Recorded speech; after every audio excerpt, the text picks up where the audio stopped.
Refuge map, and shows the acquisition boundary, which is in orange, meaning that we can purchase lands within these orange boundary lines, and all of the shaded green properties are managed by the refuge.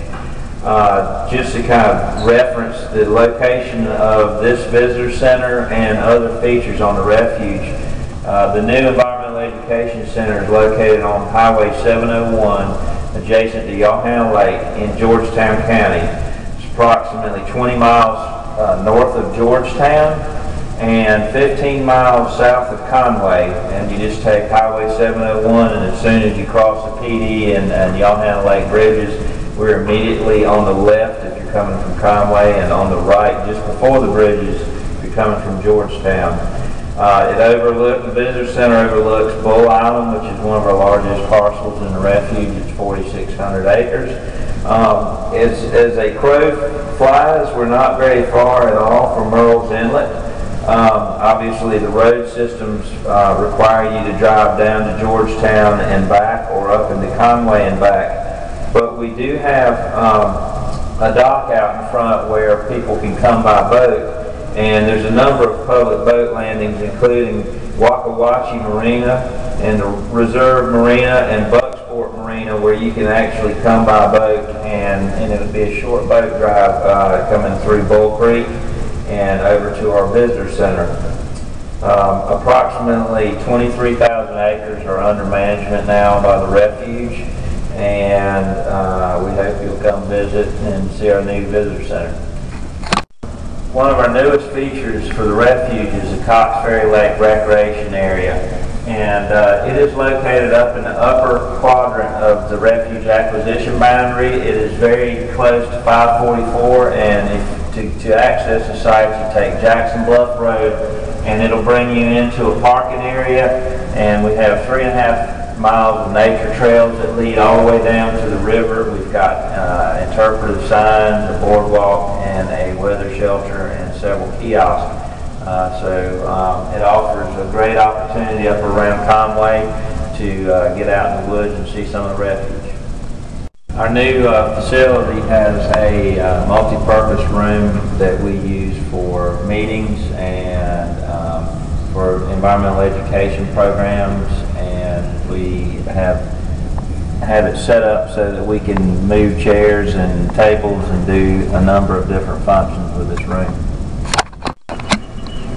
This is our new exhibit hall, and it actually is a simulation of the rivers, the creeks, and the land features within the PD and Waccamaw watersheds. It includes an underwater section that shows the Blackwater and alluvial river systems and a lot of the fish and wildlife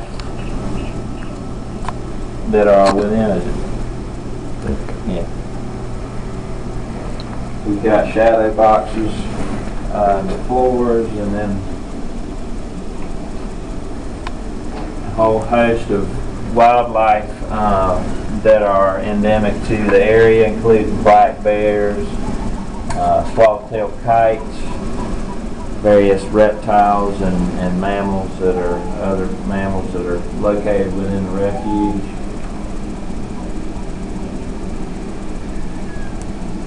This is a Sandy Island exhibit here that shows a lot about the management on Sandy Island, the work that the Nature Conservancy is doing on the island, and the new arrival of the Fish and Wildlife Service working with some properties that Brook Green Gardens owns, and management for red-cockaded woodpecker, fire-dependent longleaf pine communities.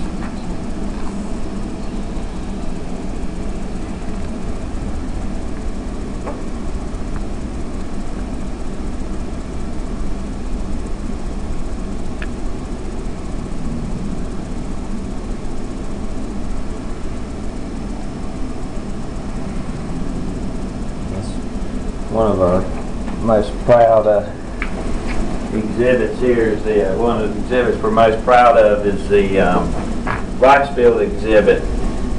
This was a project that was funded by the Historic Rice Field Association, and it allows us to interpret the managed wetlands in Georgetown County, along with the tidal marshes that abound around these managed systems. It shows the different wildlife that reside inside the managed systems and those that reside on the outside, and those that use both inside and out.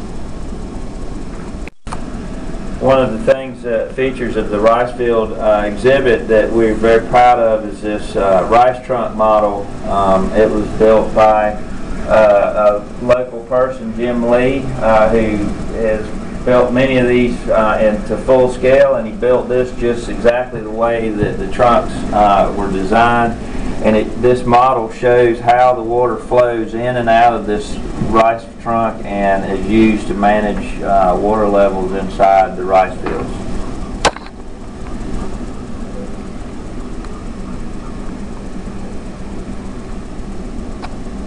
This is our new classroom wet lab. We use it to bring in students and their muddy samples that they can sort through and look for all the interesting animals and organisms that live in the mud of the PD and around the wetlands on the property.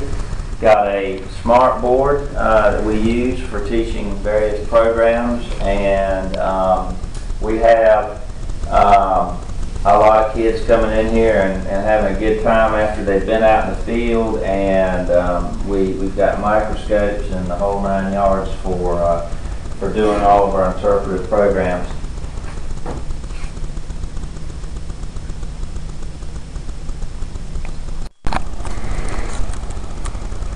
This is our new public dock that is available for people coming by boat to the refuge. We're open during daylight hours and only during weekdays right now, but we do have some special programs coming up very soon, and we will advertise those in the newspapers, and there'll be weekend events when we do those.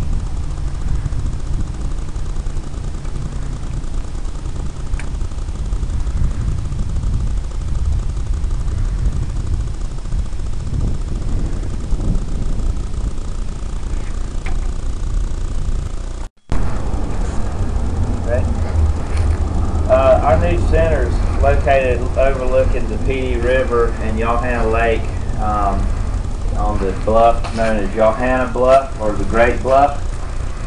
It is thought to be the site of William Wade's trading post, and we've done some archaeological work that has been done and will be underway again in the near future to confirm that. But one of the most incredible view sheds on the PD River.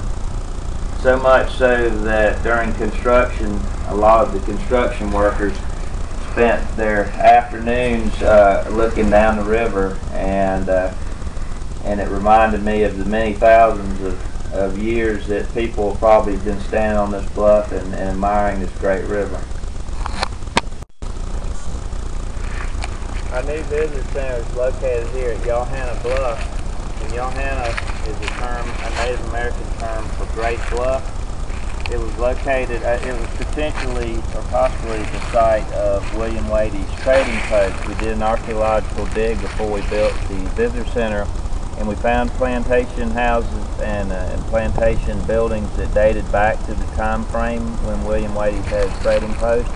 We did not find anything conclusive that this was the site of the trading post, but the river being the main source of transportation and kind of the main infrastructure, because roads and bridges weren't in place, it allowed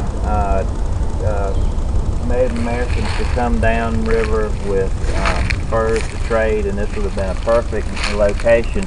This was also a ferry crossing for many years, and the main corridor from Conway to Georgetown would have required you to come down the roads and access Port Harrelson and then cross Bull Island on a ferry, and then come across here at Johanna on a ferry. And so this site's got a long history of human use.